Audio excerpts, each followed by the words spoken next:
Recording. I'm not even. Hey, JB Joey here with your man, Emmet Lewis. We spoke on the podcast episode we just did about his top 3 positions to test for flexibility, general flexibility. Yeah, general. What we're looking for, I think we described the person as guy who's 33, has some kids, has maybe played some field sports, likes to drink a beer, can't train that often a week. Where should his initial targets for flexibility be? Yep. I think that was the way we described it. Yep, spot on. Shout out to many of our members on that front. But we're upstairs in the JB office, so you guys are getting an exclusive behind-the-scenes look at how this amazing machine runs. Anyways. Mission Control. Yeah. Welcome to JB Mission Control.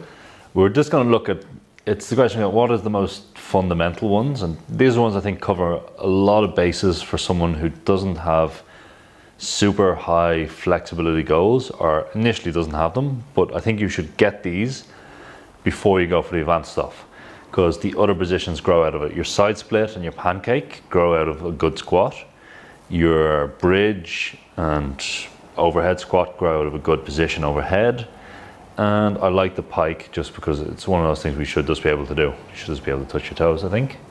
Everything else after that, it becomes like, you know, what do you want it for? Do you want Olympic lifting? Then maybe we don't need side splits. Do you want to do taekwondo? Well, then maybe we need to kick people in the head. But these are your basics. Once you have these basics down, then you're kind of free to explore elsewhere. So the first one I like is my handstand shoulder test. I use this for handstands, but we can just do it elsewhere for just getting the hands overhead. So Joseph's going to sit down in a little squat. Just bend the knees, sit down, flatten the back close to the wall. Depending on the thickness of your back, if you deadlift a lot, just you might be a bit further out. But we're just going to bring the hands up overhead and see what we're looking for is initially the hands and everything just to be in line with the torso.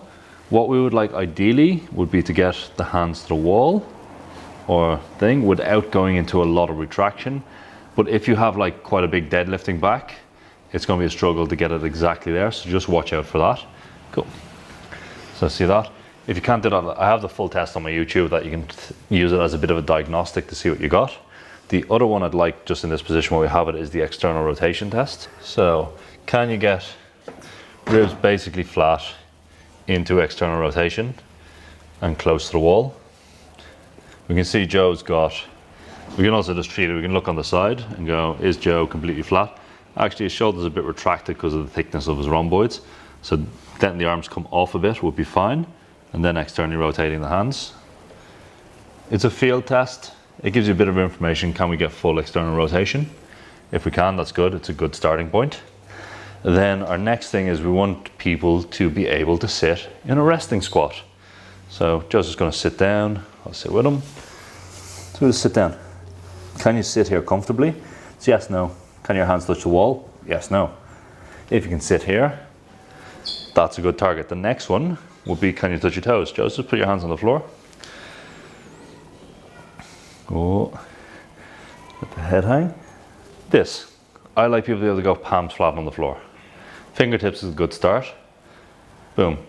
If you've got these 3 flexibility positions, you're pretty much covered for starting flexibility training for more advanced things like pancake, side splits, that kind of thing. If you haven't got these nice, make them your priority and do the other stuff as a bit of spice on top. Make sense? Perfect. Yeah, I think these are easy to cover bases. They're very like for the tests, if you're applying them to yourself, you're not a coach. I like them because it's like, can I sit in a squat comfortably? Yes. If we put 20 people in a room who could sit in a squat, everyone's squat will look different, but can you do it? If you can do it, boom, yes. Can you get your hands flat to the floor? It's either you can or you can't. Easy test. Can you get your hands up to the wall? Or can you get them in line with your torso? Yeah, it's yes, no. So it's good testing. Awesome. Cool. Thanks, brah.